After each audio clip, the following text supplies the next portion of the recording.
Nandito ka na ba sa Czech Republic o papunta pa lang? Kung wala ka pang idea sa pagre-renew ng visa dito, para sa iyo itong video na. Intro, pasok muna.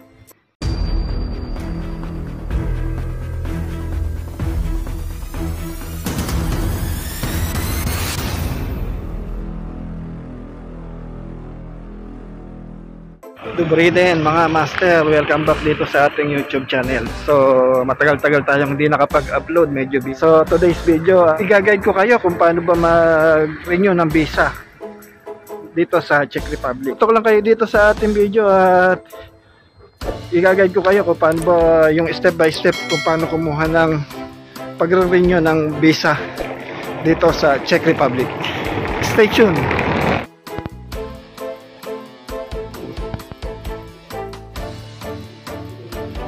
So yun nga mga master, no? Katatapos ko lang magpaposta. Pagka mag-change, magre-renew ka ng visa dito sa Czech Republic, kailangan mo pumunta muna sa posta. Dadalhin mo lang yung kontrata mo sa trabaho at saka yung kontrata mo ng bahay. Tapos pumunta kayo dito sa posta, ang sasabihin nyo lang copy. Tapos kasi dito sa Czech Republic, kailangan mo munang ipa-register yon sa posta bago mo dalhin yon sa ministry, sa police, sa pag-renew ng visa. So ayun, tapos na tayo dito sa house contract saka sa work contract na posta na natin. Ang binayaran ko ay halos 200 koron, mahigit ang binayaran natin. So areglado na, ready na ako sa pagpunta sa Monday sa ministry, police ministry. Dito lang din sa České Budějovice. Bali dito sa Czech Republic, bawat municipality, tulad ko nandito ako sa České Budějovice, meron na silang ministry dito na naka-assign. So hindi mo na kailangan pumunta sa pinaka paraha o saan man na pinaka city nila. Bawat bayan merong police ministry, so hindi na mahihirapan na mag-renew ng visa o kung may mga ayusin kayo about sa visa. Sa pag-change employer, ganun din, dito na lang din, hindi mo na kailangan lumayo, kaya madali lang ang access. Basta mayroong mga ministry sa bawat bayan, pwede na kayo doon mag-renew ng inyong mga visa o anumang kaukod ang pwedeng gawin.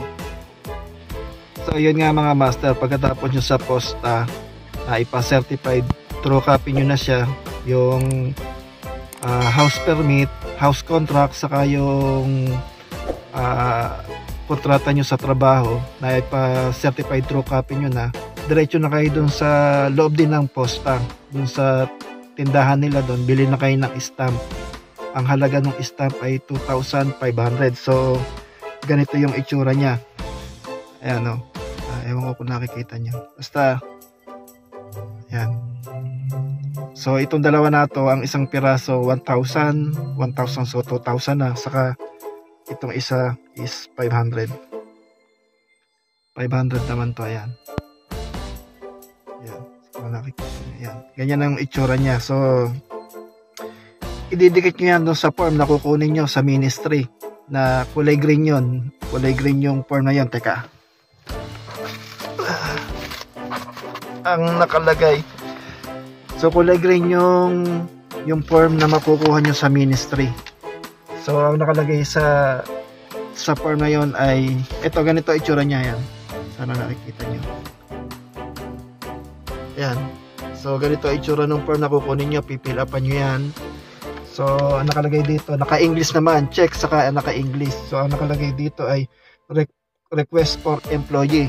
So nakalagay naman dito sa loob kung renew ka ba o bago, first time, kung mag-a-apply ka for kung ano yung purpose mo sa pag-a-apply ng bagong visum ng card. So ganito itsura niya. So yun yung mga kailangang i-ready bago ka bumalik sa Police Ministry. Kung saan ka mang bayan dito sa Czech Republic na merong Police Ministry.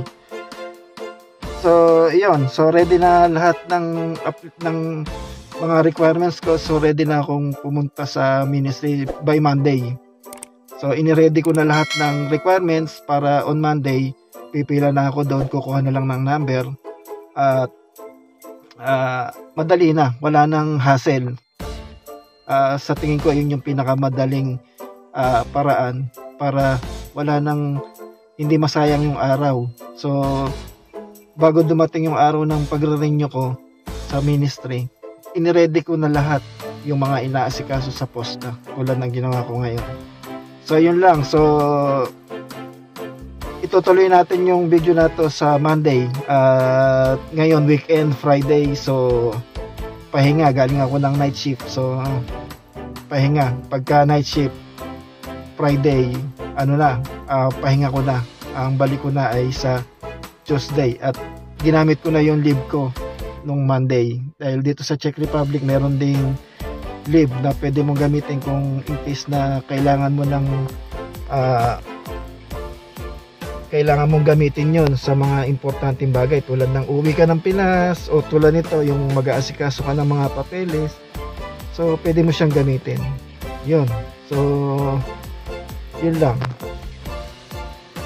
Dalawang bagay nga pala ang maaaring pwede mangyari mga master sa case ko dahil direct hire ako. So ako yung nag-renew ng visa ko ng visum. So dalawang klase yan. Kapag ikaw ay direct hire, ikaw yung mag-aayos. Pagka naman ikaw ay under agency, nagtatrabaho ka under agency, hawak kanila, kailangan mo sila na mag-aasikaso ng pagre-renew ng visa nyo.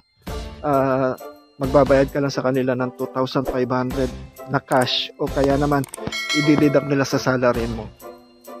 So yun yung dalawang bagay na posibleng pwede mangyari sa pagre-renew ng visa dito sa Czech Republic. Sa case ko, ako ang dapat mag-ayos ng visa ko dahil kasi naka-direct hire ako dito sa company ko ngayon. So no choice, ako talagang mag-aayos. So maraming process, pero hindi naman maraming process, dalawang process lang naman ang kailangan gawin. So bali pagka-apply ko ng visa ko sa ministry, natapos ko na, naghintay lang ako ng almost 1 month. Tapos chinek ko online at nakita ko granted na yung visa ko. So pagka lumabas na yung visa nyo, granted na, magpapa-schedule na kayo ng biometric para sa police. Babalik ulit kayo sa police para sa biometric sa tabmark. So after noon, nakakuha ko nga pala ng schedule sa July 1, 2024. So medyo may katagalan pa, kaya pagka ganun katagal pa at gusto nyo lumabas na ibang bansa, pwede kayong kumuha ng bridging visa. Ang bridging visa ay dadalhin nyo lang din sa police ministry, tapos tatatangan nila yun ng for 6 months. So pwede kayong lumabas ng bansa habang naghihintay kayo ng visum nyo, ng visa. Tapos pagkatapos noon, na-release na yung visa nyo, kailangan i-submit nyo ulit yung sa company nyo para i-update nila yung insurance. So yun ang mga process dito kung paano kumuha ng visa, ang step by step. Sana may natutunan kayo dito sa video na i-share ko ngayon sa inyo. At kung nagustuhan mo yung video na to na i-share ko ngayon, huwag mong kalimutang i-click yung subscribe button at yung notification bell para lagi ka updated sa mga video pang i-upload ko dito sa Czech Republic about kung ano yung mga tutorial ko. Pakipanood na rin yung mga video ko na marami kong tutorial about Czech Republic. So hanggang dito na lang. Kita-kita tayo sa next vlog. Ciao!